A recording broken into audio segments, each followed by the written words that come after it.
Bonjour Pierre-Yves Rougeron, bienvenue à vous. Bonjour. On se retrouve pour un nouvel entretien. On va commencer avec les initiatives du Cercle Aristote. Quelles sont-elles? Alors, là, nous avons un mois de donc cet entretien que cet entretien va sortir tout dans les premiers jours de mars. Nous avons un mois très chargé parce que nous sortons le nouveau numéro de Perspective Libre qui porte sur l'Algérie. Je reviendrai un tout petit peu plus loin dans cet entretien sur le cas algérien, qui s'appelle France-Algérie, frère par le sort, point d'interrogation, parce que il est grand temps c'est à notre génération de refermer les plaies franco-algériennes, du moins de poser dans des termes virils les termes dans lesquels elles doivent être refermées. Si ensuite nous ne trouvons pas de partenaire, je pense que nous en trouverons, parce que j'ai confiance dans l'intelligence de la jeune génération algérienne. Eh bien, nous allons vers de graves déconvenues, que ce soit eux ou nous. Pour une raison qui est très simple, qu'on pourrait étayer longtemps, mais à mon avis, je ferai une conférence de présentation à un moment dans mes déplacements de province sur ce numéro. Nous avons des mémoires blessées. Nous avons des gens qui, à Alger comme à Paris, et en plus dans le sud de la France, et du côté de Béziers particulièrement, empoisonnent les relations franco-algériennes. Nous avons des gens qui essayent, comme disait Pierre Nora dans son livre sur les Français d'Algérie, dès 1961, je crois, dès 1963 ou 64, pardon. C'est le premier livre de Pierre Nora qui disait... Ils essayent de bloquer l'histoire. Il y a encore des gens qui essayent de bloquer l'histoire, que ce soit les rentiers du FLN, ou les rentiers de l'Algérie française, ou du martyr ou du martyrologe, à la fois des pieds noirs et des harkis.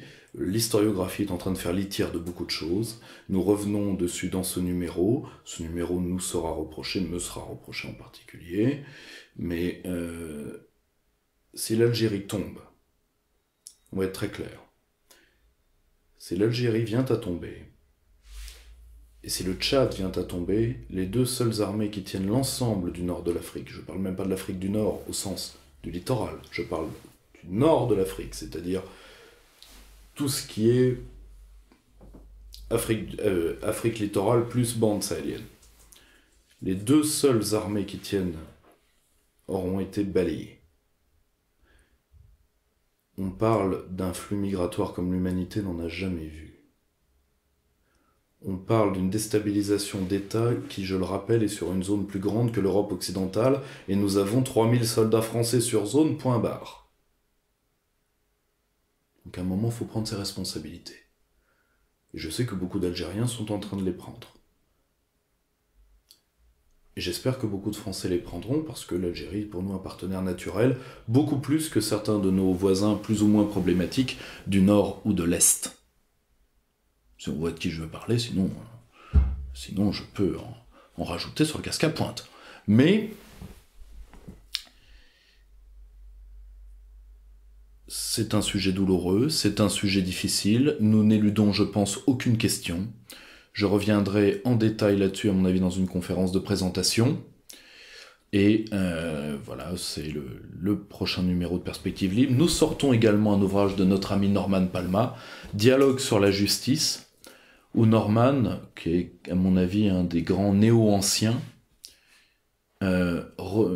essaye, comment vais-je dire ça, de revenir à cette notion cardinale de la pensée antique, qu'est la notion de justice. Sum quique tribuendi, rendre à chacun ce qui est sien. C'est la première définition de la justice, qui est donnée par le jurisconsulte romain Ulpien. Pour nous, la justice, ce sont des gens en robe qui fondamentalement font du deal. Ah oui, papa lui a pas acheté son poney, est-ce que tu peux lui... Alors c'est pour ça qu'il a battu la petite vieille, est-ce que tu peux... On va lui faire des travaux d'intérêt généraux, etc. Fondamentalement aujourd'hui, c'est d'ailleurs pour ça que les Français détestent leur appareil judiciaire, l'appareil judiciaire, et aujourd'hui nous avons confondu le droit et la justice. La justice est une pierre angulaire de l'agencement d'une société. Nous avons une vision tout à fait technique, tout à fait froide, tout à fait utilitaire, et plus le droit va disons, suivre la pente des droits de common law, et plus le droit français va quitter la sphère continentale, pire ce sera. Aujourd'hui d'ailleurs, beaucoup de la jurisprudence communautaire n'est rien de plus que du copier-coller en moins bien intelligemment fait de la jurisprudence de la Cour suprême américaine. Alors que la justice, c'est beaucoup plus vaste. La justice était l'angle sous lequel les anciens évaluaient leurs actes et évaluaient l'évolution des cités. Et c'est en revenant à cette notion que Norman essaye de relire avec cet œil néo-ancien qui avait déjà fait le succès de penser avec Aristote, de relire notre monde contemporain. Voilà. Nos amis des cercles de province se débrouillent très bien. Je serai à la fin du mois de mars à Lille. Nos amis du cercle de Saint-Germain-en-Laye reçoivent, parce qu'ils avaient dû reporter la venue de Norman en raison des problèmes climatiques. Et le cercle de Lyon tourne bien. Le cercle de Grenoble a fait une bonne première conférence. Il en prépare une seconde qui, à mon avis, si elle a lieu, sera exceptionnelle. Donc voilà, je serai en cours d'année, comme je l'ai dit, à Perpignan, où je ferai une conférence, et je serai également dans le sud. Je reviendrai là-dessus. Je reviendrai là-dessus dans les prochains entretiens. Très bien, on commence avec... Je tiens juste à remercier mon équipe pour ce sympathique mug qui m'attendait. Elle est bien. C'est mon néopaganisme est servi. C'est une circule, parce que tout le monde le verra peut-être pas. Mais... Fais un petit zoom. Ah bah merci, vas-y, couvre-moi de ridicule pendant que tu y es. Là, ça doit être Hadès, non? Quoi? Oui, Hadès, en plus, c'est Dieu. C'est ce qui prouve aussi que Disney avait rien compris, qu'Hadès est un dieu de la première génération. Avec Poséidon, c'est le frère de Zeus, et c'est un dieu positif. C'est un dieu totalement positif. C'est pas avec lui que Hercule a un problème, qui d'ailleurs se terminera beaucoup moins bien que dans le dessin animé. C'est sûr. Bon, il est vrai que c'est une méthode de divorce tout à fait particulière. Bon, mais bon, ce qu'on appelle, c'est une méthode qu'on appelle pré-Bertrand Cantat, tu vois. Voilà, donc, allons-y.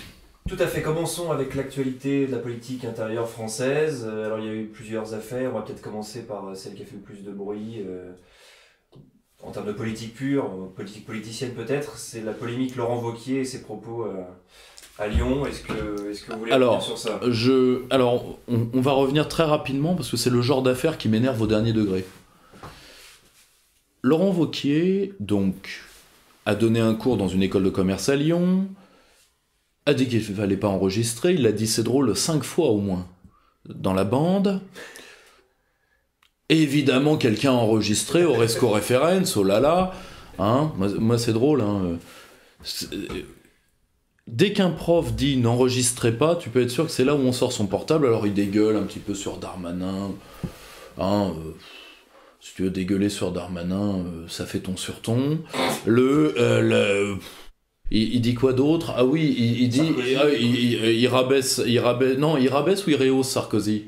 Vous me direz, Alétiage, c'est la même chose. Il prend la défense de Fillon, ce qui, au passage, n'est rien de plus que du discours télécommandé, où Laurent Wauquiez passe un peu de baume sur l'électorat de droite bien con, et qui va tomber dedans à pieds joints, parce qu'ensuite, il est attaqué. Oh, t'as dégueulé, tu devais donner un cours, je ne sais pas sur quoi d'ailleurs, de management ou j'en sais rien, et tu dégueules pendant 20 minutes sur des mecs, ça sort, et c'est toi la victime bien sûr. Or, et bien sûr, les médias dits de gauche vont s'attaquer à lui, tralala. Et ensuite, alors après, certains, ce qui est très drôle d'ailleurs, particulièrement dans les rangs de l'ultra-droite, où on dit « non au Wauquiez bashing ». Vous en êtes là ? Vous en êtes là? Il n'a pas encore baissé son pantalon, vous êtes déjà à genoux? La rapidité de ces gens à se mettre à quatre pattes, moi, m'a toujours sidéré.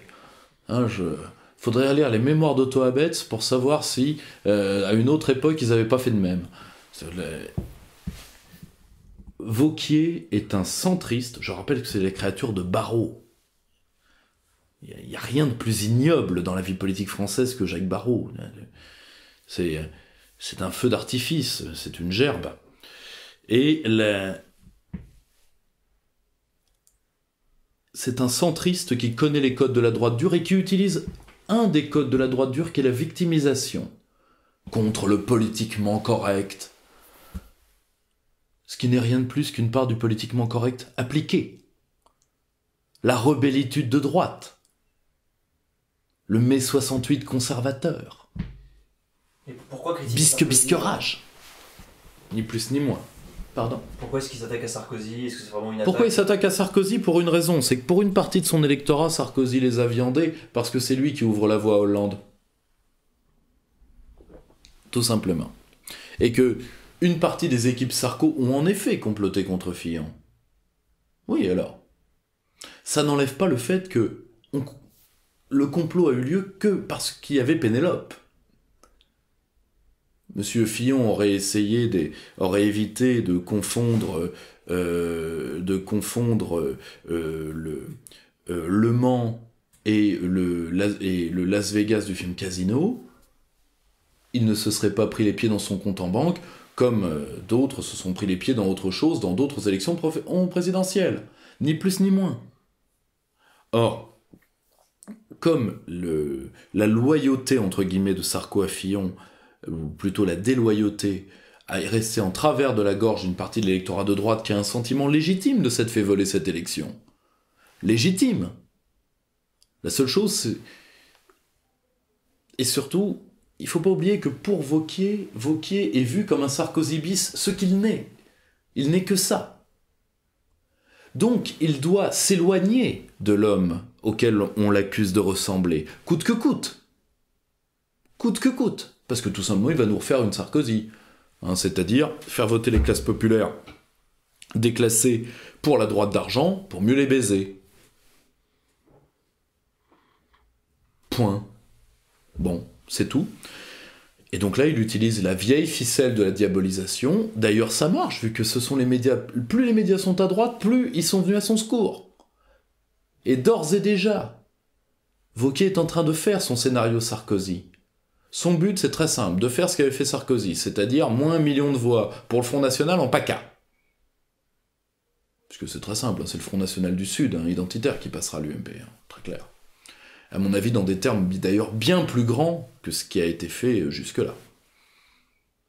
C'est un petit hold-up. Fondamentalement, Vauquier, c'est quoi? C'est Avril Dalton. Point barre. C'est un braquage électoral fait par Avril Dalton. C'est pas plus passionnant que ça. Et étant donné que c'est pas plus passionnant que ça, on passe à l'affaire suivante. C'est une double affaire en fait, vous allez peut-être les articuler ensemble. On va commencer avec l'affaire Ménel. Et puis on passera au fait Johannick ensuite. Je pense que c'est peut-être un problème qui va ensemble. Alors, en réalité, c'est un problème à la fois de fond et de tactique. Moi, je dirais pas ce que je pense à titre personnel de Ménel elle-même. Je pense que Père Carteron a dit ce qu'on pensait tous. Parce que, réaliser le texte de Père Carteron, Ménel t'as un cancer. On peut pas aller plus loin et plus raide que Père Carteron. Bon. Mais c'est pas les pires corrections que le Père Carteron peut mettre, je le dis tout de suite. Ceux d'ailleurs qui veulent aller en prendre une, il est pas difficile à trouver. Donc voilà, bon, très bien.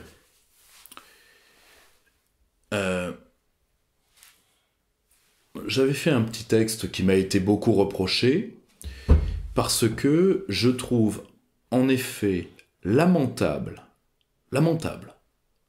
de prendre comme une victoire stratégique le fait d'avoir fait craquer psychologiquement une gamine qui s'est barrée d'un télécrochet.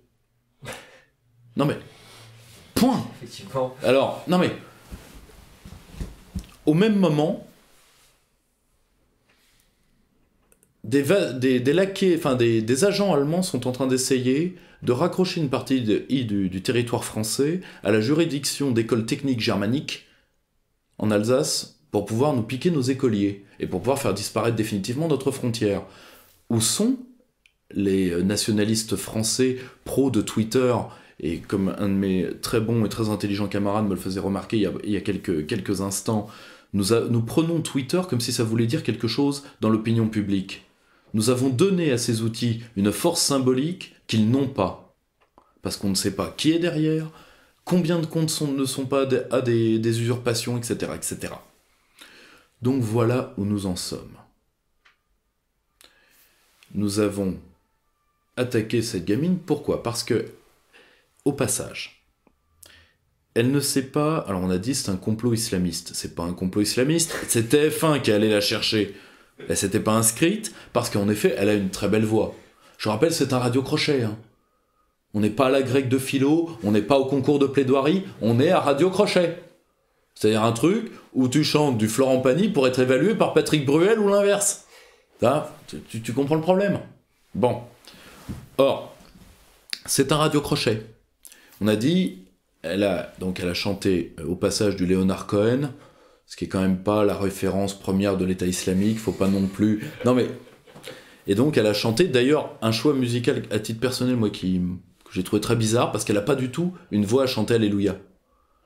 Léonard Cohen, c'est quand même une voix qui a été traitée à la clope et au sky, ça se sent, et en plus, Alléluia, c'est une chanson à la fois sur la prière, sur la prière, sur la musique et sur la sexualité en même temps. C'est une chanson très subtile, Alléluia.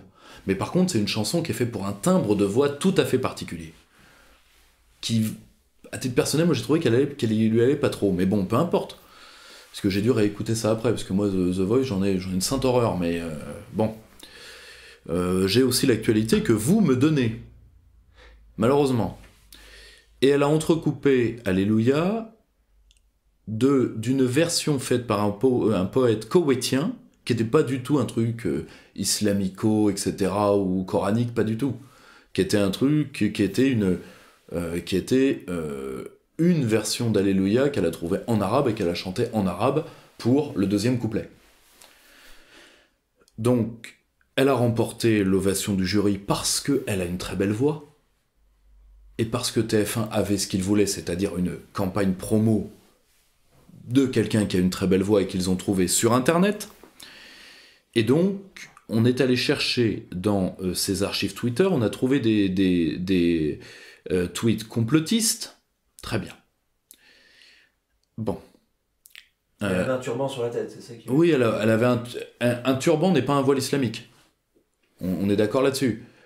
Et surtout, un pays qui est sûr de lui-même ne chie pas dans son froc devant une gamine avec un fichu sur la tête.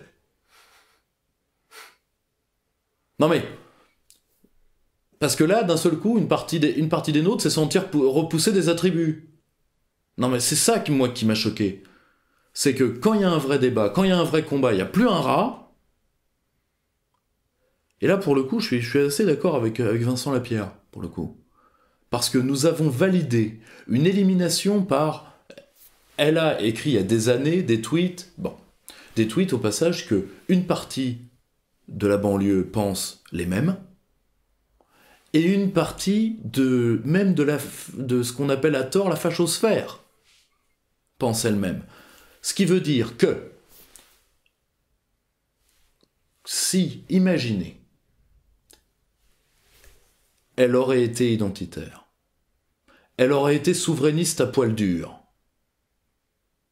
on hurlerait. Or, nous avons validé ce procédé d'élimination qui se retournera contre nous.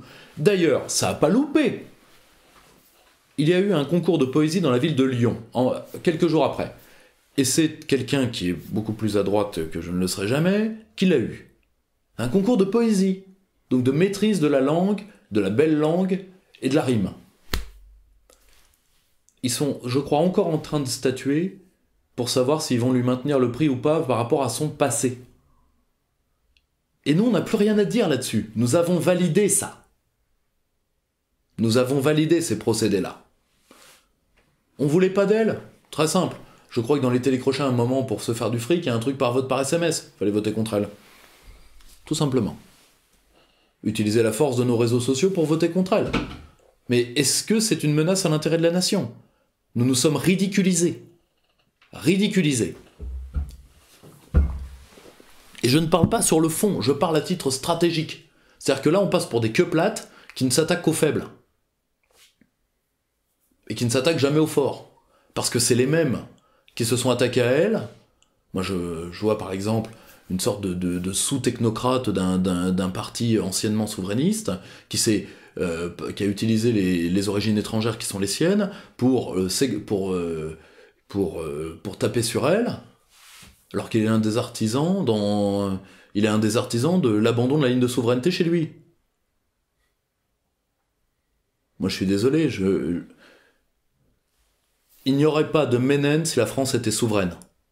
D'accord ? Soit cette gamine ne serait pas là, on ne l'aurait pas laissé rentrer, soit on l'aurait assimilée par les moyens de l'État. Or, s'attaquer à elle en bout de course, alors qu'on refuse de s'attaquer aux causes, qui sont la perte de souveraineté, et donc l'Union européenne, et donc l'influence germano-américaine, nous avons prouvé au moins une chose, c'est qu'on était des lâches. Bravo! Et le pire, c'est qu'il y en a qui prennent ça pour une victoire stratégique. En plus. Et là, alors là, on s'est surpassé. Okay. On s'est surpassé. Alors, faudrait voir. Alors, moi, je ne me sens pas spécialement concerné. Ah ben, moi non plus. Bah oui. Moi non plus. Et pour le coup, heureusement, les cathos ont très bien réagi. On va le reconnaître. Une gamine de 17 ans, qui a toutes les qualités pour participer aux fêtes joanniques, est désignée par le comité de Jeanne d'Arc d'Orléans pour incarner Sainte Jeanne d'Arc. Elle est, comme l'a si gentiment fait remarquer Renaud Camus, qu'on loupe pas une, je crois guinéenne, béninoise, ou béninoise, mi-polonaise. Affiliation à résidence communautaire. Je ne le ferai pas pour Renaud Camus parce que ça passerait sous le coup de la loi. Donc moi, j'ai pas le droit d'assigner Renaud Camus à résidence communautaire. Pourtant, mais moi, j'ai pas le droit. Donc, déchaînement de haine d'une partie de la fachosphère, une partie minime, parce que il y a quand même des gens adultes, j'ai vu les réactions de gens comme Julien Rochdy, comme d'autres, etc., qui ont dit calmos. Donc là, pour le coup, et c'est là où nous arrivons à plusieurs réflexions de fond. Mais d'abord, un sentiment personnel. Ça, franchement. Alors là, on sait. Là, pour moi, c'est le comble absolu de l'horreur. Parce que... Alors évidemment, il y a l'Esquin qu'on n'a pas loupé une non plus. Vous imaginez ce que c'est pour une gamine qui n'a pas qui n'est française que par la volonté de vouloir devenir Sainte Jeanne d'Arc selon un rituel très précis. Je rappelle que pour le comité Jeanne d'Arc d'Orléans, il faut vivre à Orléans et être scolarisé depuis au moins une dizaine d'années.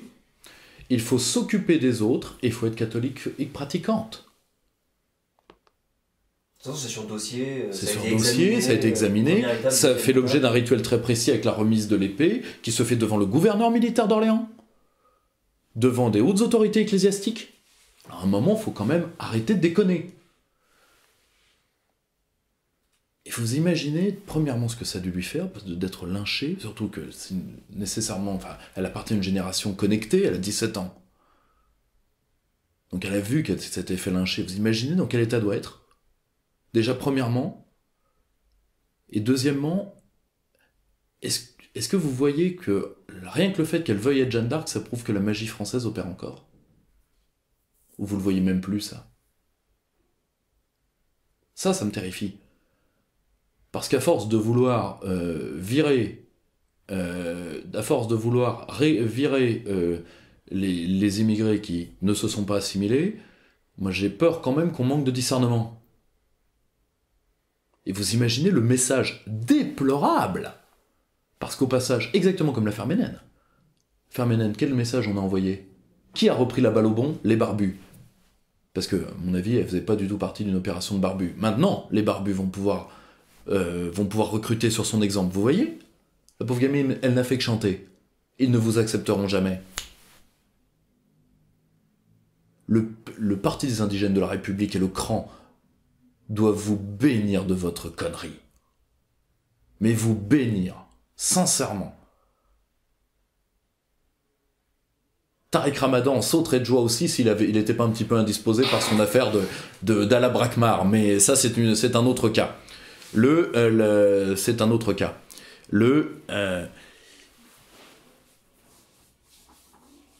Que nous le voulions ou non, parce qu'il y a à la marge des processus d'assimilation qui fonctionnent encore très bien, une partie de nos rangs seront faits dans l'avenir et sont déjà faits aujourd'hui du meilleur de ce qu'il y a eu dans l'immigration. Si nous faisons l'erreur de refuser ces gens, nous perdrons. Et là, pour le coup, nous avons des raisonnements de guerre civile, alors que je rappelle que c'est une guerre civile par Twitter. Hein.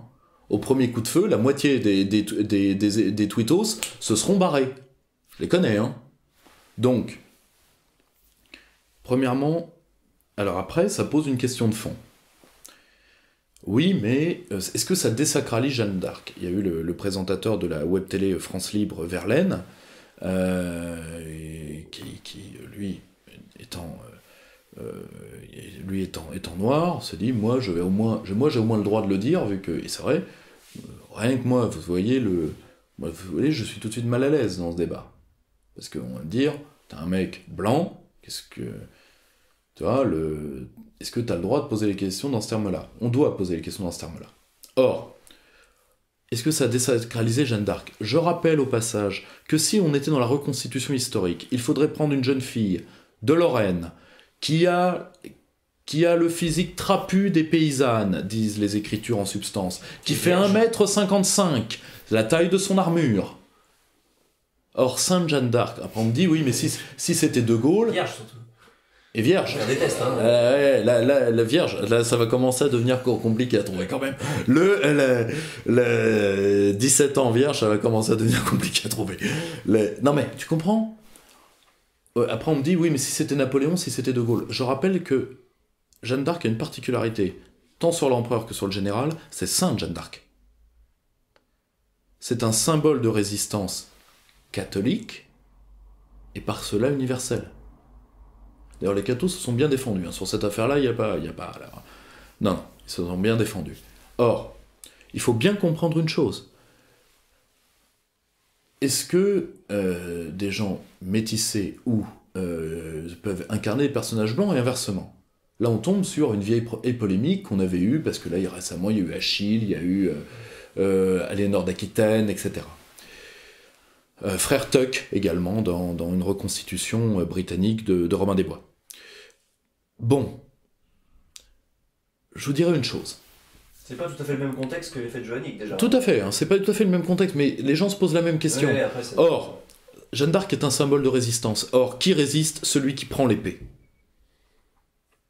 Quelle que soit sa couleur, celui qui résiste, c'est celui qui prend l'épée pour le pays. C'est ça le symbole de Jeanne d'Arc. Vous me direz, il y a deux hommes qui suivent cette lignée-là dans l'histoire de France, l'un des officiers de la Commune et le général de Gaulle. Parce qu'à un moment, la résistance, c'est un homme, une femme, etc. C'est la magie de notre peuple.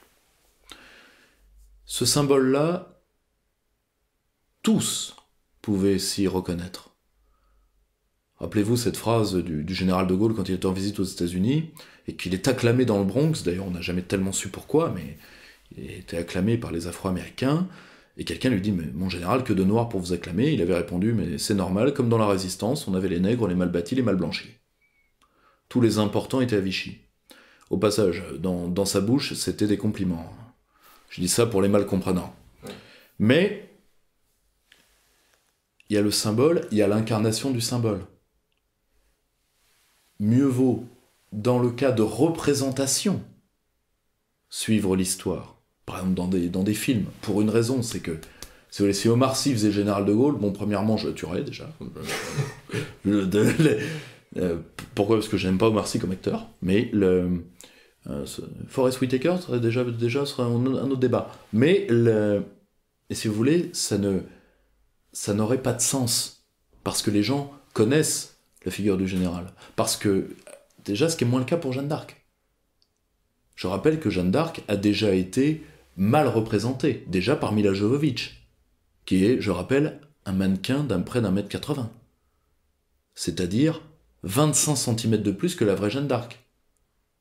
Je rappelle en plus que d'après les archives de l'association Johanny d'Orléans, il y a eu plusieurs fois des Européennes qui ont incarné Jeanne d'Arc et plusieurs fois des Allemandes. Ça poserait déjà un plus gros problème. Parce que là, comme symbole de la résistance, on a fait mieux. Bon, ils n'ont jamais posé l'humour jusqu'à donner une gamine britannique. Mais bon, voyez le problème. Or, vous me direz, aujourd'hui, on a, grâce à nos médias bobos qui adorent foutre la merde entre les gens, toute la problématique de l'appropriation culturelle. L'appropriation culturelle, c'est un sujet qui doit être dissocié. Il est tout à fait normal que des marques, parce qu'elles entendent en tirer un profit, cotisent au maintien de culture qu'elles pillent. C'est tout à fait normal. Mais à l'échelle individuelle, si vous dites à une jeune femme qu'elle n'a pas le droit de se faire des dreadlocks parce que ça n'appartient pas à son ère civilisationnelle, comment vous voulez maintenir le jazz ? Parce que le jazz, c'est la grande révolution musicale de l'âme africaine, qui sont les percussions, qui croisent le meilleur de la musique de Bach. Ça, c'est de l'appropriation culturelle, c'est du métissage positif. Bon, très bien. Or... Surtout n'importe quelle technique médicale qui a été inventée par une culture, on dit vous n'avez pas le droit de l'utiliser, vous crevez, parce que vous pensez que c'est pas alors, vous qui l'avez inventé. Les bobos se défendent en disant oui, mais c'est uniquement de dominant à dominé. Et moi je fais ah oui, alors ok, le jazz, c'est une partie de musique prolétarienne blanche, dite blanche, qui a été repris par les Afro-Américains. Or, je suis désolé, qui est le plus dominé par la culture bourgeoise ? À la fois la culture noire et la culture blanche prolétarienne aux États-Unis. Voilà. Si vous voulez, il faut pas oublier une chose, c'est que malheureusement dans les pays occidentaux, qui décide de la culture, c'est la bourgeoisie. Parce que c'est elle qui en a les moyens. Ou alors on valide le terme raciste de culture blanche. Ce qui est aberrant. Aberrant. Là pour le coup, tant aux États-Unis, parce que le redneck d'origine allemande par rapport à l'Irlandais de Boston, mis à part d'être blanc, ils ont rien à voir. Rien à voir. Mais tout comme en France. Nous sommes un pays du génie de la culture populaire qui n'a rien à voir avec la culture versaillaise, élitaire. Rien à voir. Et qui sont aussi des cultures dominées, d'un certain côté. Vous voyez ce que je veux dire ? Donc toute la problématique de l'appropriation culturelle, autant elle est tout à fait soutenable quand des gens essayent de se faire de l'argent sur le dos des civilisations amérindiennes, des civilisations africaines, etc., autant je pense que de l'utiliser à titre intrapersonnel pour faire des bonnes guerres horizontales bien dégueu, je pense que les ethnistes de part et d'autre ne nous rendent pas de grands services. Parce que, ils maintiennent des minorités qui se vivent encore comme victimes. Or, victimes, ce n'est pas une condition. Être victime, on est objet quand on est victime. Et la société doit rendre justice aux victimes. Mais on n'est pas d'identité victime. Vous voyez ce que je veux dire ? Et on n'est pas fils de victime et arrière-fils de victime. C'est pas une essence. Vous voyez ? Parce que sinon, on s'enferme dans l'esclavage, dans la colonisation, certains dans les heures noires des années 30, etc. Et on s'enferme là-dedans. Or, je vais vous donner l'exemple, le contre-exemple précis. En ce moment, il y a un film qui s'appelle Black Panther, que je n'ai pas vu. Et je vois beaucoup de gens qui se gaussent de ce film-là. Que raconte ce film-là ? Il raconte la problématique d'une culture africaine arrivée au stade de la puissance et de la souveraineté qui doit défendre ses frontières. Ça, c'est un message plutôt positif. Mais si ce film-là ne s'appelait pas Black Panthers, il serait marqué réac par les Inrocks. Vous voyez ce que je veux dire ? Et en réalité, c'est l'autonomie, C'est l'émancipation qui doit être visée. Et pas la bonne guerre bien dégueu, comme un jeune homme très brillant qui a écrit d'ailleurs une très belle monographie sur laquelle je reviendrai dans des que lire aux très belles éditions de notre ami David Lépée, les éditions proches de la revue Rébellion. Un jeune homme qui a écrit qui a fait une très très belle conférence sur la remigration et l'enracinement, et qui a écrit sur l'Afrique et l'Europe, qui parle très bien de ça. Je mettrai son nom sous la vidéo, parce que là, comme c'est du direct, il fallait que ça m'échappe. Il faut penser ça intelligemment, pour viser le mieux pour nos enfants. Ou alors c'est l'aigreur, le ressentiment. Et le ressentiment, ça fait des sous-hommes, quelle que soit leur couleur. Et les sous-hommes créent des sous-mondes. Au profit de qui? Parce que là, pour l'instant, toute la logique d'opposer les Français les uns aux autres, pour l'instant, ça conforte le pouvoir en place, et ça conforte aussi le pouvoir médiatique qui adore faire ce genre de saloperie. Pourquoi? Parce qu'il a lu comme moi la dernière étude du Cevipof de ce mois-ci. On atteint plus de 75% de défiance vers les médias. Bon, 91% vers les partis politiques. Alors là, number one, tu vois. Ça, c'est l'effet Macron, ça.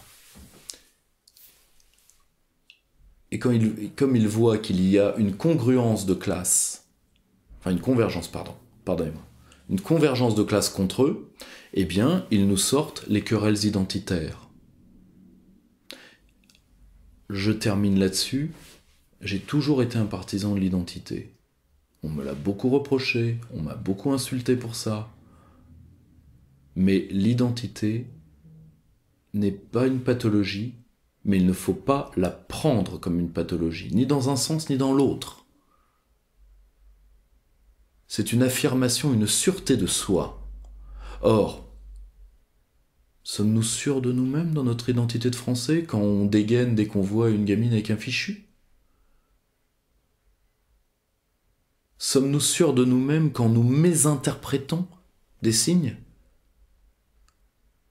Parce qu'une gamine qui est née loin de la culture française, qu'elle veuille incarner Jeanne d'Arc, c'est plutôt un signe très positif, parce que ça prouve que notre pays fonctionne encore un peu. Nous n'avons pas cette sûreté de soi. Pourquoi? Parce que nous ne sommes pas dans le projet, nous ne sommes pas dans l'offensive. Nous sommes dans le conservatisme frileux et bêta. Ça nous conduira à la défaite.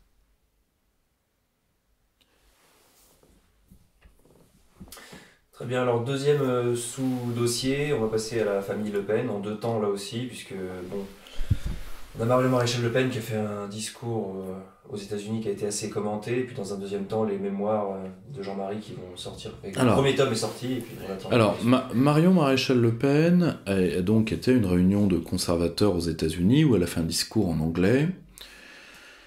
Alors, discours où je pense qu'elle a touché son auditoire parce qu'elle a respecté les codes. Alors, ce sont des codes qui sont quand même assez critiquables. Premièrement, le coup des valeurs communes franco-américaines. Il faut savoir que valeurs communes, ça n'existe qu'en France. C'est comme couple franco-allemand. C'est l'exact parallèle. Personne, aucun dirigeant américain ne parlerait des valeurs communes qu'il a avec la France. Sauf autour d'un verre après de scotch. Ça n'a pas de sens dans la vie politique américaine, qui, je rappelle, est un État qui s'est fait contre les États européens et qui s'est fait contre son ancien allié français, qui a pourtant payé l'impôt du sang, particulièrement à la chute de Cornwallis à Yorktown. Je rappelle que l'un des premiers actes de George Washington, qui était déjà l'assassin de Rochambeau, a été de punir le commerce avec la France et de rétablir le commerce avec la mère patrie britannique. Vous voyez ce que je veux dire? Je rappelle, et ça l'ouvrage d'Éric Branca, auquel je consacrerai un long que lire, je pense, l'Amérique n'a pas toujours été notre allié, et elle ne l'a été que par certaines circonstances dues à ses propres intérêts. Elle n'a pas payé le prix de son alliance avec nous, comme la Russie a pu le faire ou comme l'Angleterre a pu le faire. Donc,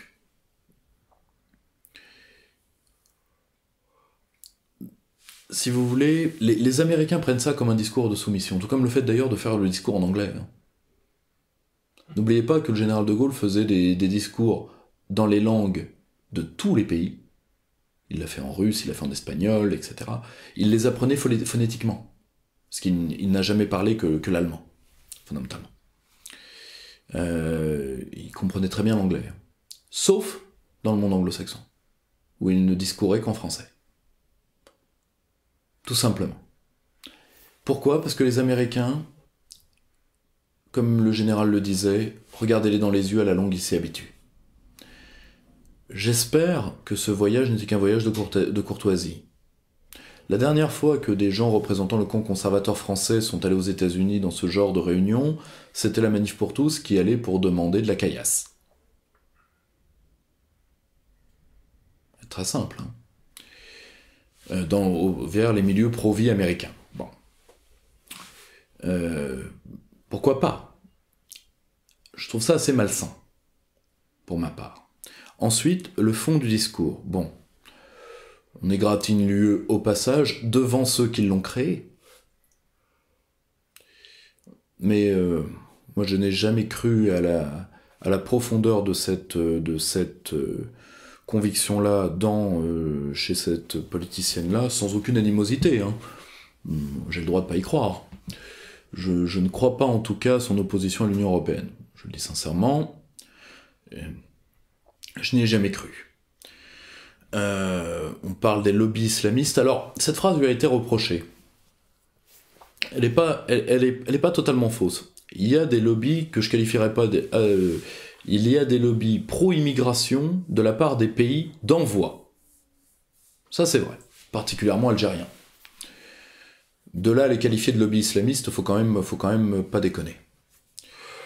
Ensuite, il y a certains lobbies d'islamisation, mais qui sont somme toute assez récents, et qui sont dus à la faiblesse des pouvoirs publics, et particulièrement au caractère corruptible des élites locales françaises.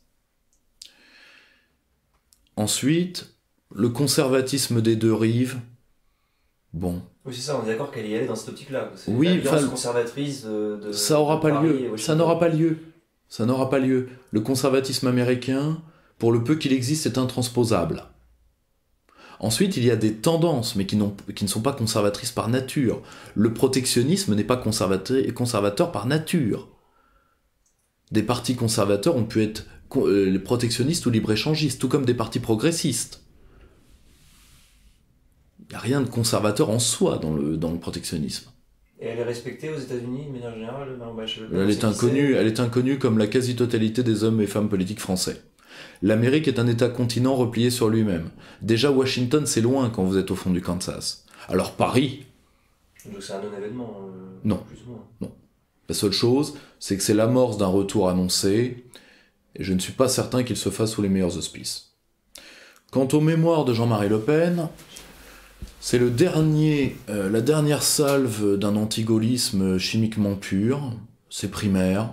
De Gaulle était laid, oui. Oui, De Gaulle était laid, oui, et puis Yvonne de Gaulle n'a pas eu la délicatesse de poser en soubrette à 4 pattes dans Playboy.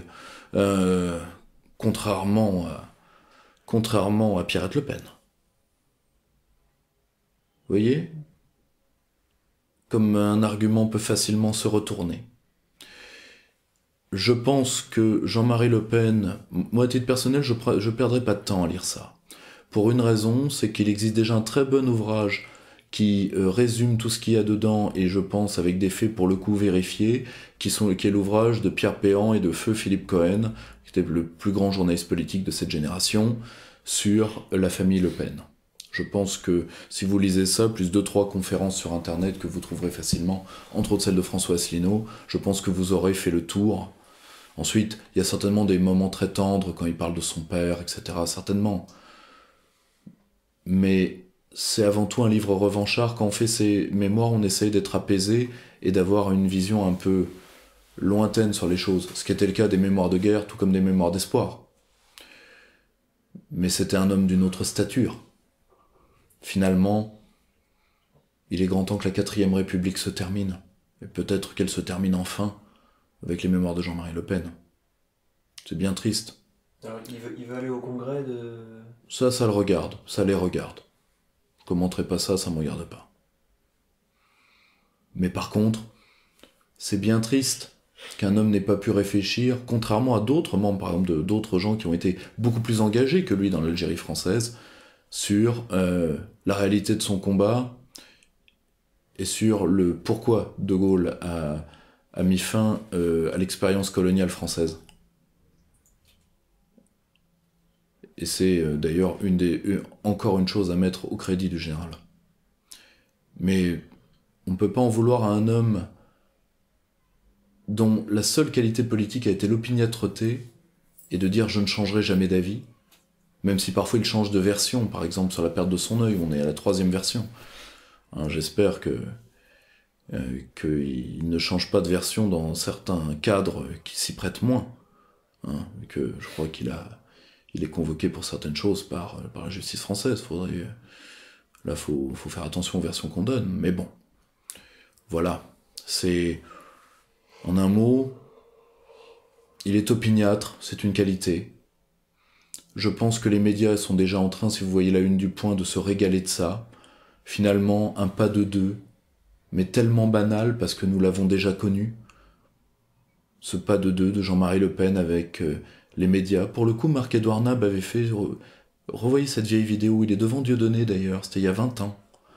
Où Marc-Édouard Nab dit que pour les médias, le plus beau cul de la galaxie vaut pas la gueule de Le Pen. Et c'est vrai.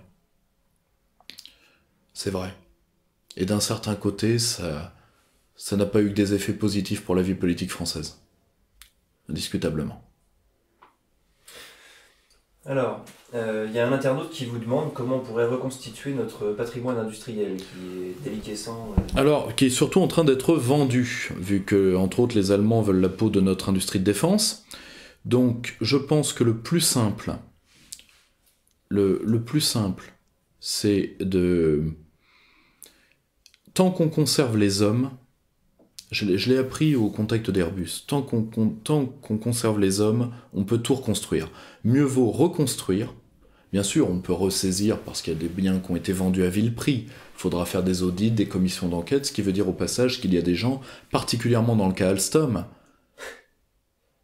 il y a des gens qui devront fuir de toutes leurs jambes en cas de changement de régime. Parce que sinon, le processus juridictionnel se fera contre eux.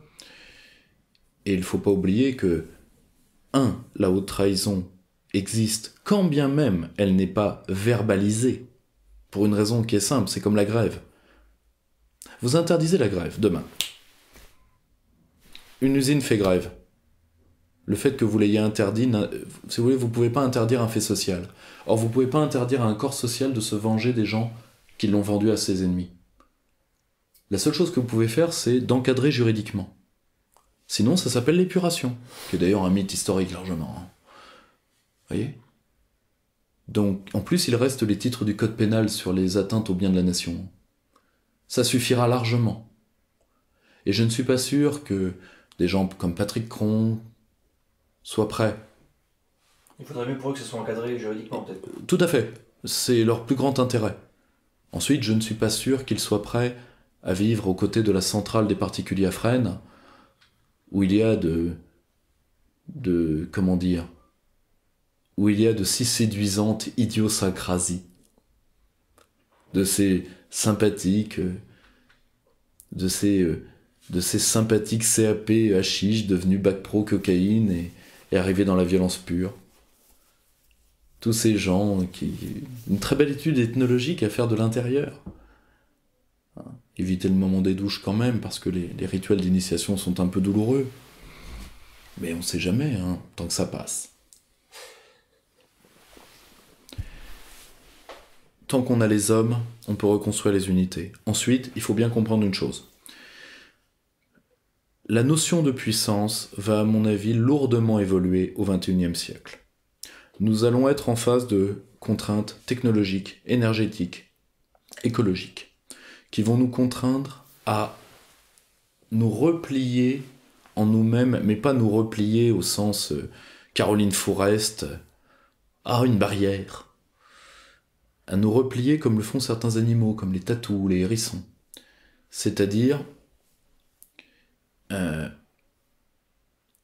dans un réflexe frileux, mais dans un réflexe de perpétuation de soi. Parce que ce qui va compter dans la modernité liquide, de plus en plus déliquescente, c'est ceux qui vont rester solides dedans. Et aujourd'hui, je pense que les grandes aventures industrielles où on prend les marchés à l'extérieur, tout ça va se terminer. Cette parenthèse-là va se refermer, ou alors elle se refermera. Nous arrivons à des taux d'inégalité tels, dans les pays en développement comme dans les pays développés, qu'à un moment ça cassera. Et ça cassera de deux manières. Soit ça cassera par des faits révolutionnaires que nous ne voyons pas arriver tant le contrôle social et l'ingénierie sociale sont puissants, soit par des affrontements d'entités étatiques ou non étatiques qui donneront des affrontements militaires violents. C'est comme ça qu'on a essayé de redistribuer les grandes inégalités au XXe siècle. Et il n'y a aucune raison que ça change. Or, nous allons arriver dans des climats sociaux imbuvables, dans une pénurie énergétique terrible. Et pour ça, il faut réhabiter notre maison, réhabiter notre terre, notre territoire. C'est pour ça que c'est la grande France qui survivra, parce que c'est la France océanique. C'est notre terre. Et contrairement à ce que disent certains, c'est la France. Ce n'est pas à la France. C'est d'un côté ce que Poutine a fait, ce que tous les chefs d'État en développement, et c'est ce que Trump voudrait faire par son plan d'infrastructure. La mondialisation est un phénomène qui a été voulu par les technogestionnaires américains, qui ensuite a été, après qu'elle ait été pensée, entre autres par les frères Dulles, etc., par les grands ingénieurs, elle a été rendue possible techniquement par différents moyens techniques. Premièrement, The Box, l'invention du container dans les années 50. L'invention des navires frigorifiques qui ont raccordé les marchés agricoles, etc., etc. Ces évolutions techniques-là, évidemment, nous ne reviendrons pas dessus. La seule chose, c'est que ça a donné lieu à un gigantisme, particulièrement, prenons l'exemple de l'élevage industriel, qui nuit à la santé humaine, qui nuit à la santé animale, qui nuit à la terre. Parce que je ne sais pas si vous voyez ce que c'est des millions de bovins qui frappent en même temps une zone onexiguë. Je ne sais pas si vous voyez ce que c'est. Quel effet ça produit. Tout ça doit être repensé, et doit être repensé à l'échelle globale. Et à l'échelle globale, ça veut dire quoi ? Aujourd'hui, nous sommes face, ça s'est très bien vu dans la conférence de Munich. La conférence de Munich est une sorte de symposium qui devait être une rencontre informelle des ministres de la Défense occidentaux et mondiaux, et qui aujourd'hui est une sorte de grand burn-out où chacun vient faire son business pour les armes et les armées. On s'est rendu compte de quoi ? De plus en plus, l'Occident se sent comme une citadelle assiégée, alors que personne ne le menace. Enfin, les barbus, d'accord, ok. Nous sommes menacés par des mal rasés armés comme des jardiniers.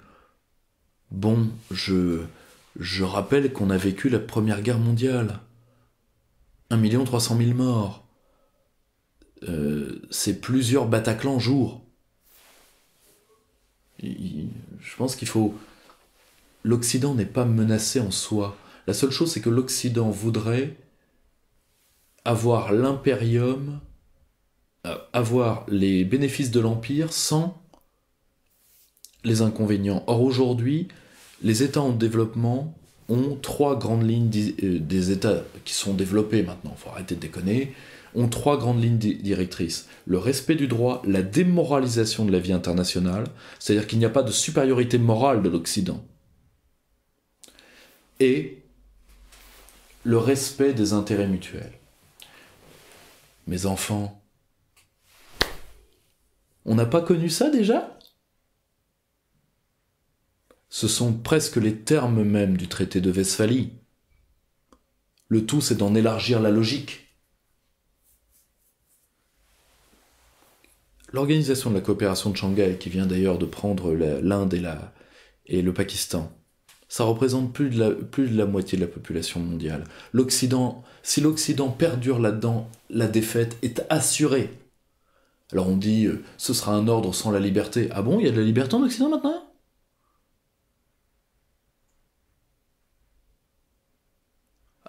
Ok, ok. On a des libertés communautaires individuelles. J'ai le droit d'être LGBT. D'accord, ok, très bien. Oui. Mais qu'est-ce qui reste de liberté collective en Occident? Qu'est-ce qui reste de volonté de vivre à des peuples pour qui la liberté est réduite à l'acte d'achat ou à la marchandisation de l'appartenance communautaire? Parce que c'est même pas l'identité profonde, c'est l'identité fétiche, c'est l'identité pins. Pourquoi? Parce qu'elle est vendable, elle est permutable, elle est déclinable. Si l'Occident réagit comme ça, alors la défaite est au bout. Vous voyez ce que je veux dire? Or, il n'y a aucune raison que ça... Il n'y a aucune raison de ne pas pouvoir, justement, avoir cette grande entente dans laquelle la France a son rôle à jouer, dans laquelle chaque pays peut revenir à lui-même. Pourquoi? Parce que le développement est un phénomène endogène. Par nature. Toute l'histoire du développement nous le prouve. Et nous avons déjà les instruments juridiques pour ça, comme la Charte de la Havane. Ça peut bien se passer. Ou alors ce sera le reflux. Mais pour ça, il faut identifier les technologies de souveraineté et de soumission, c'est-à-dire les technologies qui, si vous ne les avez pas, vous êtes soumis, les produire nous-mêmes pour nous-mêmes. C'est le jeu des royaumes combattants, c'est-à-dire maintenir notre concrétude dans une modernité que tout va liquider, que dans une totalité que la modernité va liquider. C'est ça la puissance au XXIe siècle. C'est la perpétuation de soi. Pourquoi? Parce que nous ne sommes plus en ère de démocratie carbone. L'ère de l'expansion, c'est nécessairement une ère d'énergie gratuite ou quasi gratuite. Vous voyez ce que je veux dire? Or, il est possible que cette ère revienne. Exploration spatiale, exploration des abysses. C'est pas à l'ordre du jour. Mais ce n'est pas impossible. Mais là, nous serons stratèges. C'est-à-dire, nous évoluerons.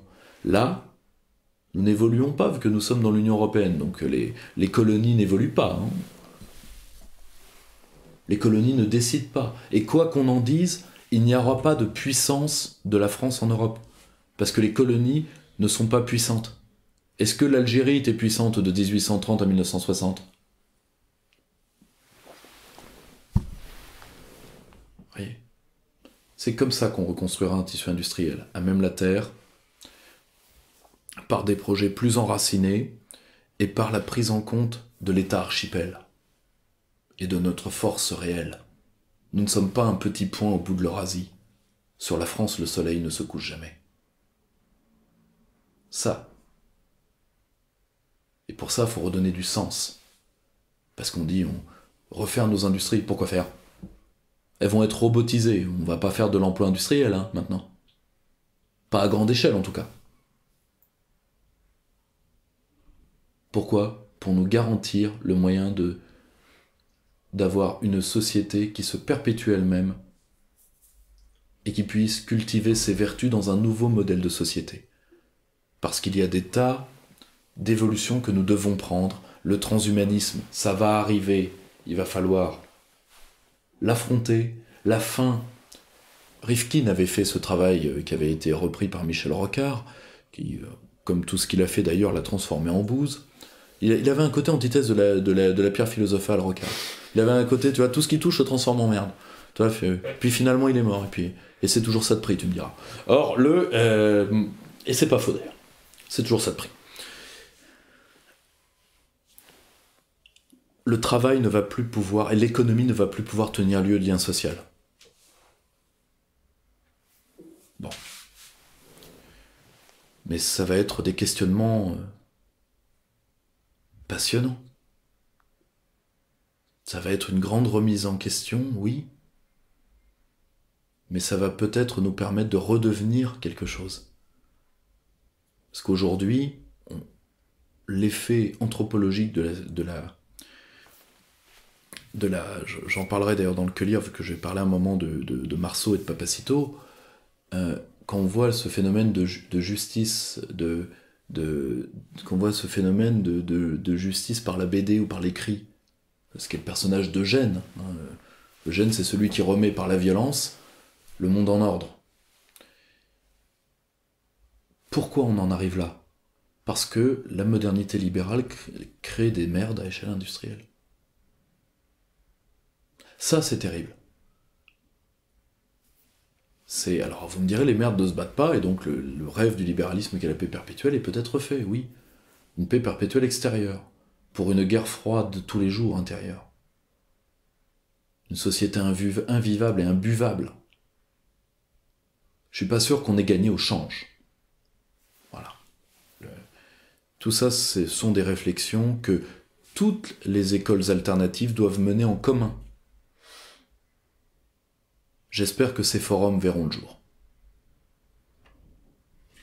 Alors une double question qui va d'ailleurs sans doute vous permettre de faire un lien avec ce que vous venez de dire. On vous demande qu'est-ce qu'on peut dire dans un premier temps sur la sécession des élites. Première partie de la question. Deuxième partie de la question, comment former les élites futures. Peut-être faire un point sur ce que c'est qu'une élite. Il y a eu... Alors, les élites, je l'ai fait en partie dans la conférence que j'ai donnée à Nancy. Donc je me permets d'y renvoyer pour pas être trop long. Mais si on prend le sens premier de l'élite, c'est la direction des autres dans un esprit de don qui va jusqu'à l'esprit de sacrifice. Donc ça exclut Vauquier déjà. Mais pas que Vauquier, hein. Ça exclut Blanquer aussi. Parce que là, tout le centre droit se pâme devant ce type-là, alors que il est en train de refaire une... Il est en train de faire une école de techniciens qui n'a pas de sens. Mais c'est pas grave. Il est le pion de Macron au centre droit, avec Arnaud Danjean, personnage sur lequel nous reviendrons en détail. Donc, voilà ce qu'est si vous voulez, ce que ces gens-là veulent, c'est une reproduction sociale. Or, la France est structurellement malade de ses élites. C'est depuis l'époque monarchique. Pourquoi ? Parce que nous avons tendance à donner aux bons élèves trop de pouvoir. Pourquoi ? Parce que le bon élève est quelqu'un qui va jusqu'au bout réciter les théories qu'il a appris. L'exemple type, Gamelin 1940. C'est ce que l'état-major français pouvait faire de mieux. Beau résultat. C'est pour une partie de notre raideur à l'innovation vient de là. Or, en plus, l'élite française qui a épousé la révolution bourgeoise dans ce qu'elle avait de mieux, c'est-à-dire le côté prométhéen de la révolution bourgeoise, a... comment dire ?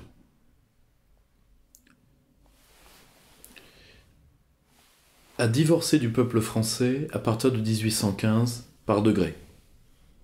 1870,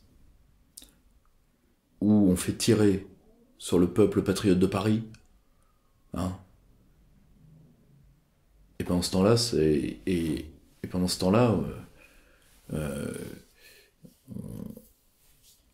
on entretient avec pendant ce temps-là, tous les intellectuels comme Flaubert et autres demandaient au massacre, quoi, apporter leur voix au massacre. 1940, où l'élite française a collaboré lourdement, et où on essaye aujourd'hui de la réhabiliter pour excuser la collaboration actuelle. Et en plus pour faire plaisir aux Boches. Mais bon, ça c'est une vieille habitude de la bourgeoisie française. Et pendant ce temps-là, que fait la droite nationale, derrière M. Buisson ?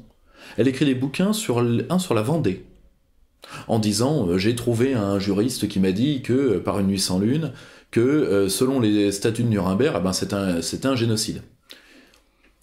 L'État algérien fait commander par haine de la France et pour s'excuser de son échec, un livre de ce type-là presque tous les ans. Vous voyez, faut se méfier quand on entre dans les querelles mémorielles. Faut se méfier.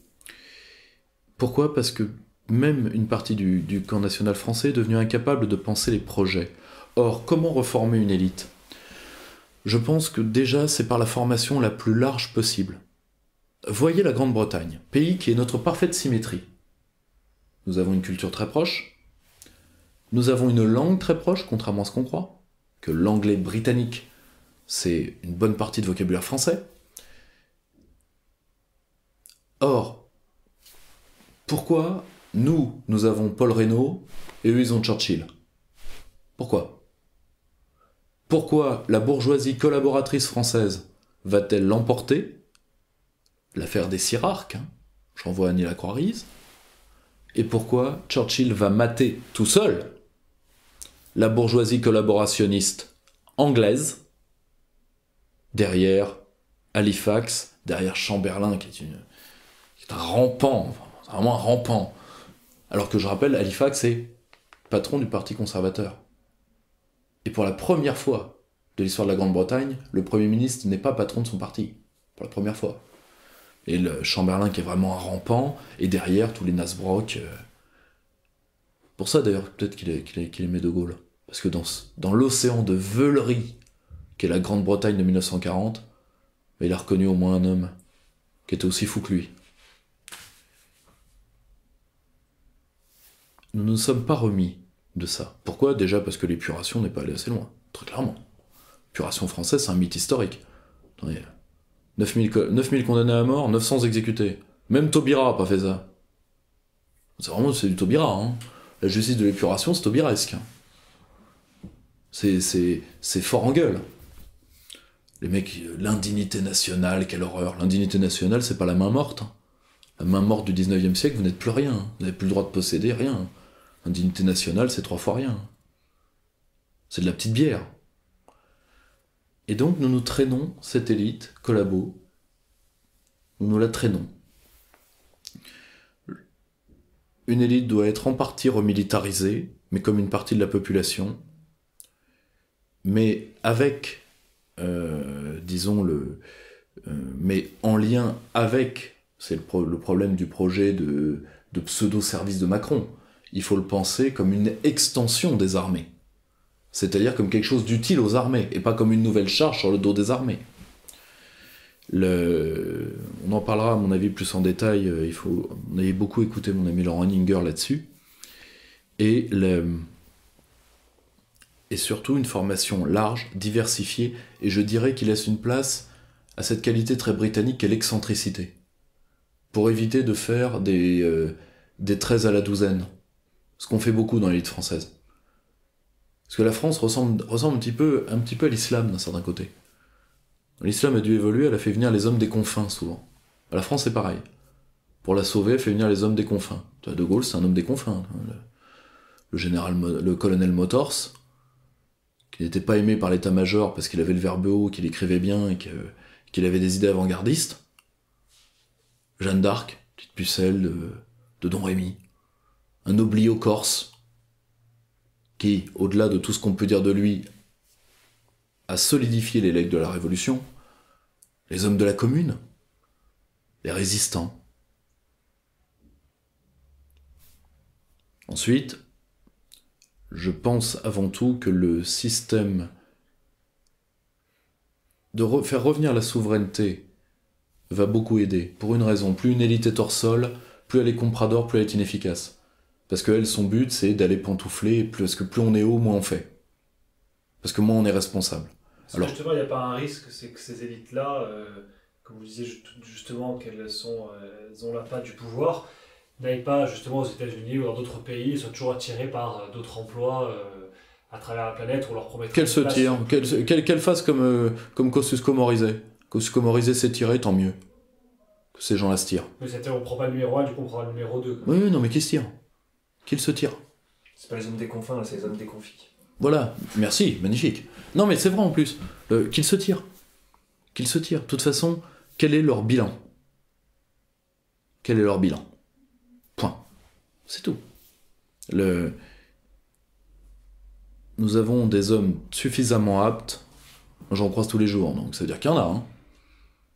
Nous avons des hommes suffisamment aptes. Vous savez, à un certain moment, rien ne remplace pour l'acier d'être forgé avec le feu. Rien ne remplace l'épreuve. Or, l'élite française a étudié des parcours où elle ne se fait pas mal. Des parcours où ce qu'on appelle la théorie de... Ce qu'on appelle... je ne me rappelle plus comment ils appellent ça. C'est la théorie de...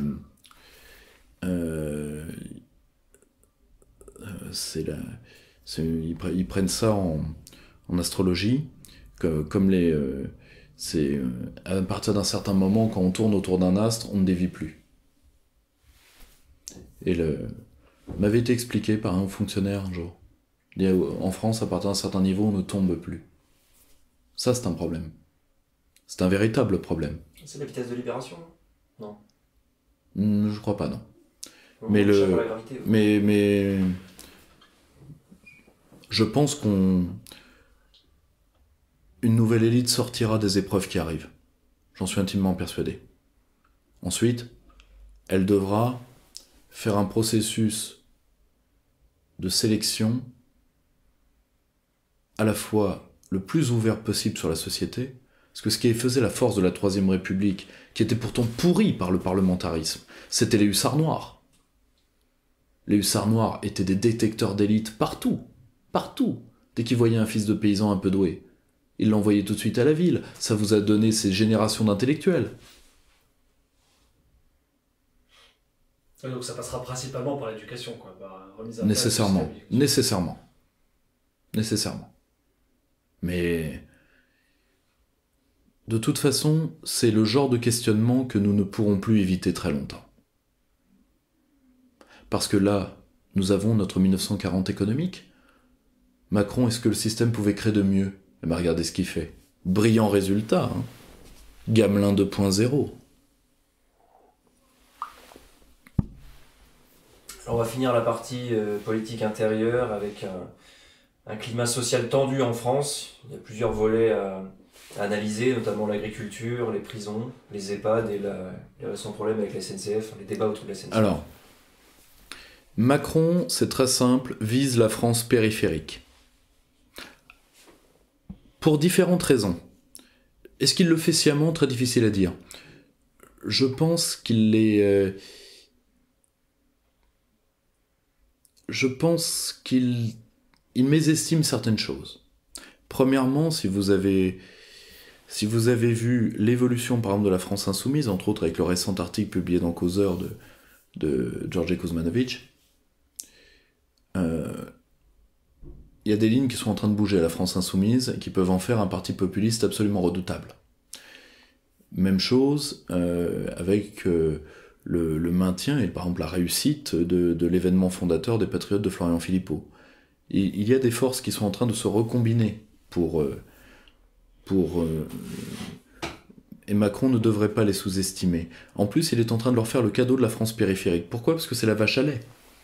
Macron va pas frapper la bourgeoisie, c'est son électorat. C'est son électorat solide. C'est-à-dire pas grand-chose. Comme disait Régis Debray après l'élection, ce n'est pas parce que des gens se sont jetés dans un canot de sauvetage qu'il faut penser qu'ils sont d'accord avec celui qui conduit le canot. Or, la limitation de vitesse, ça frappe la France périphérique. La CSG, ça frappe particulièrement durement les personnes âgées qui sont dans la France périphérique. La SNCF, ça va frapper les gares de province. Et l'agriculture, évidemment. Et là, vous avez 4 problèmes distincts. Vous avez, premièrement, le problème des prisons. Le problème des prisons est un problème très aigu, pour une raison. Les prisons sont vraiment le dépotoir de la République française. Il faut que vous sachiez que les gardiens de prison n'ont pas le droit de grève. Depuis 1958, ce qu'on appelle déposer les clés dans la profession. Alors, je me suis expliqué ça par mon brillant ami Romain Bessonnet, qui connaît pour des raisons personnelles très bien ce dossier-là. En réalité, depuis 1992, il n'y avait pas eu de mouvements sociaux des gardiens de prison. il faut que vous compreniez une chose sur les gardiens de prison. Les gardiens de prison ont appartenu jusqu'en 1911, et à partir de 1935 c'est définitif, enfin c'est total et définitif, ont appartenu au ministère de l'Intérieur, ce qui est logique. Et en réalité, ils ont été déplacés au ministère de la Justice. Ce qui veut dire qu'ils ont été dominés par les magistrats qui les considèrent comme des prolos alcooliques, vu que la race des seigneurs de la République, qui sont les magistrats, fait que pour eux, le gardien de prison, c'est un sous-flic. Alors vous imaginez déjà alors que le flic est déjà un sous-homme, alors vous imaginez un sous-flic. Hein, à la fin, on n'en finit plus de creuser. Les magistrats les détestent, les ont humiliés consciencieusement, et leur profession a totalement décroché par rapport aux gardiens de la paix, en moyenne entre 600 et 800 euros d'écart de revenus en début de carrière. Leurs familles ne sont pas protégées ou quasiment pas par rapport à celles des policiers en cas de représailles. Et voilà où... Et cette situation a pourri pour différentes raisons. Premièrement, cette dégradation sociale. Deuxièmement, la surpopulation carcérale. Surpopulation qui est liée à plusieurs phénomènes. Pour les centrales, donc les longues peines, la fin de la peine de mort. Pour le laxisme pénal. Laxisme pénal que les magistrats, vu qu'ils ont dirigé l'administration pénitentiaire, ont fait vivre aux gardiens. 1982, fin des quartiers de haute sécurité. 1984, fin des parloirs vitrés. 1985, généralisation de la télévision. 2009, fin des fouilles à corps au sortir du parloir. 2009, réforme Dati. Bon, faut dire, elle avait son frangin qui, peu importe. Et bon. On a humilié ces hommes, on les sous-paye, on ne protège pas leur famille. Là, on a fait un pseudo-accord avec leur syndicat majoritaire, mais qui ne remet absolument pas en cause ce délabrement, cette surpopulation carcérale, l'ethnicisation de la faune pénale française. C'est très simple. Avant, dans les prisons, les clans étaient faits sur la base du métier. Ah, t'es braqueur, moi aussi. Sur la base de la région. Les Corses avec les Corses, les Basques avec les Basques, etc. Les Auvergnats qui tenaient les débits d'alcool frauduleux, etc. Bon, très bien. Aujourd'hui, on a ouvert la main aux barbus. D'ailleurs, ils ont quasiment pris la main, selon certaines informations qui doivent être recoupées, sur au moins deux de nos prisons, qui sont celles je ne me rappelle plus la seconde, la première celle de Bois d'Arcy, et une qui est pas loin d'ailleurs, qui est en région parisienne. Avec ramadan obligatoire, mise en coupe réglée de la prison par les horaires de prière, etc. Bon, très bien. Et nous on laisse faire ça parce que la diversité, etc. Je rappelle également que la Cour européenne des droits de l'homme nous interdit de les emprisonner à plus d'un certain kilométrage de leur famille. Bon. Mais bon, c'est pas la seule saloperie que l'Union européenne va nous donner. Regardez ce projet de loi sur l'immigration qui va, sous prétexte de lutter contre l'immigration, élargir le regroupement familial, ce qui au passage est une demande communautaire. Je dis au cas où les gens pensent que Colomb a appris ça de son cerveau sénescent, pas du tout. Pour revenir au sujet des prisons, qu'est-ce que nous pouvons faire ? Premièrement, nous n'éviterons pas les créations de prisons. Parce qu'aujourd'hui, ce que nous faisons, c'est nous désaffectons des prisons trop vétustes et nous les remplaçons. Là, ce qu'il faut, c'est les rénover et les élargir. Premièrement. Deuxièmement, les peines doivent être effectives. Donc, peu importe à quoi on les condamne, il faut qu'ils le fassent dès les premières incarcérations. Au passage, le mythe selon lequel plus on construit de prisons, plus il y a de détenus est faux. Le problème, c'est que quand on a un gros retard de création, on a tellement de gens dans la nature, aujourd'hui on a des dizaines de milliers condamnés qui sont néanmoins dans la nature, il est évident que si on construisait pour les enfermer, ces prisons seraient tout de suite pleines. C'est logique. Vu qu'on a... vous savez, c'est comme une éponge. Vous voyez, l'éponge, et c'est pas parce qu'on met l'éponge qu'il y a de l'eau, c'est parce qu'il y avait tellement d'eau dehors qu'on a mis l'éponge. Vous voyez ce que je veux dire ? Et que l'éponge a grossi. C'est la même chose avec le système carcéral. Donc, nous devons faire revenir les gardiens de prison dans le giron du ministère de l'Intérieur. Retravailler et donc les mettre à niveau en termes de rémunération et en termes symboliques vis-à-vis des autres forces de sécurité intérieure. Il faudra créer une police des prisons. Romain souligne sous modèle italien. J'y rajouterai d'ailleurs un service de renseignement interne au sein des prisons. Ensuite, je le dis sincèrement et sans problème, un détenu qui est condamné à 20 ans pour viol, etc., va coûter presque 720 000 € à lui seul. 100 € par jour, à peu de choses près. À vous de réfléchir sur le fait de maintenir comme des coûts béants pour la société et donc pour leurs victimes des gens qui ne sont pas réinsérables. Ensuite, il faut le fait de multiplier les places avec des établissements de petite taille, ce qui permet aux gardiens de ne pas avoir qu'il n'y ait pas un maton pour 50 mecs. Vous imaginez le stress que c'est d'être quasiment sans armes face à 50 mecs dont la moitié sont des fauves? Bon. Les détenus les plus dangereux pourront être séparés et eux doivent se voir appliquer des conditions d'enfermement qui sont loin de nos 4 étoiles. Retour au parloir vitré, retour des quartiers de haute sécurité. Particulièrement pour les terreaux. Après tout, sinon vous les briserez pas. Hein. Il est évident que le Cour européenne des droits de l'homme, de toute façon, il faudra en dégager. Et ensuite, eh bien, nous dispatcherons ces gens selon leur spécialité criminelle sur l'ensemble du territoire, ce qui les empêchera de faire école. Parce que ceux qui sont réinsérables, ce sont les petits malfrats qui doivent se prendre une triclée. Et qui, eux, doivent rester entre eux, pour ne pas apprendre. Sinon, la prison est l'école du crime. Mais pour ça, il faut redonner un sens à l'institution, vous voyez ce que je veux dire? Et pour ça, il faut avoir une politique pénale basée sur ce que je disais la dernière fois, sur la dangerosité. Vous voyez? Quand vous repensez la politique pénale à l'ordre de la dangerosité, premièrement, vous prenez ceux qui sont réinsérables, ceux qui ne le sont pas, ceux à qui ça ferait du bien de se prendre 2 baffes dans la gueule, et ceux à qui ça ferait prendre leurs pieds.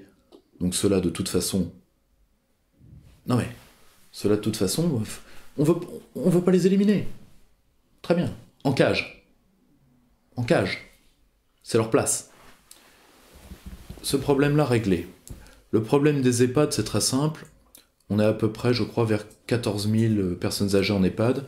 Moi, mes grands-parents adoptifs ont terminé leur jour là-dedans. Les personnels sont extraordinaires, mais la seule chose, c'est...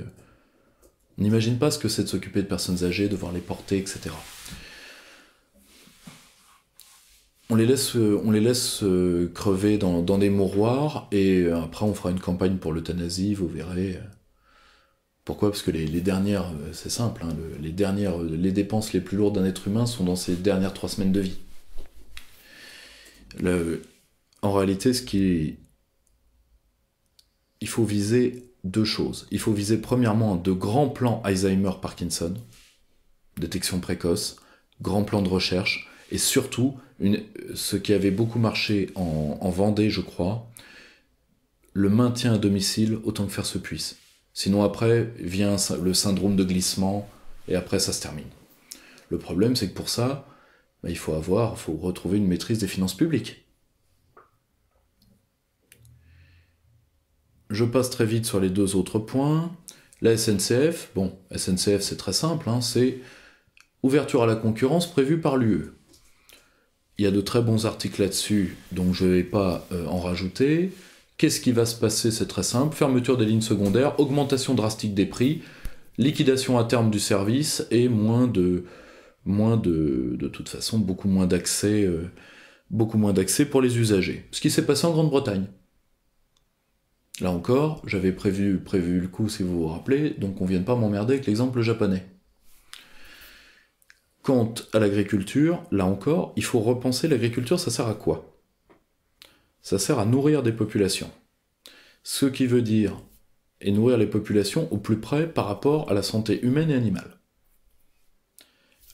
Qu'est-ce qui menace l'agriculture aujourd'hui? Premièrement, la logique de libéralisation des prix, qui est due en particulier à la réforme de la PAC, amorcée en 1992 par la fin de ce qu'on appelait la préférence communautaire. Bon. Ensuite, les multiples accords de libre-échange, parce qu'il faut bien que vous compreniez à quoi joue l'UE. L'UE entend sauver l'idéologie libre-échangiste mondiale, et donc quand elle ne sait pas quoi faire, elle fait des accords de libre-échange tous azimuts. Japon, Mercosur, ce qui va être une catastrophe pour l'élevage, Canada, ce qui est déjà une catastrophe.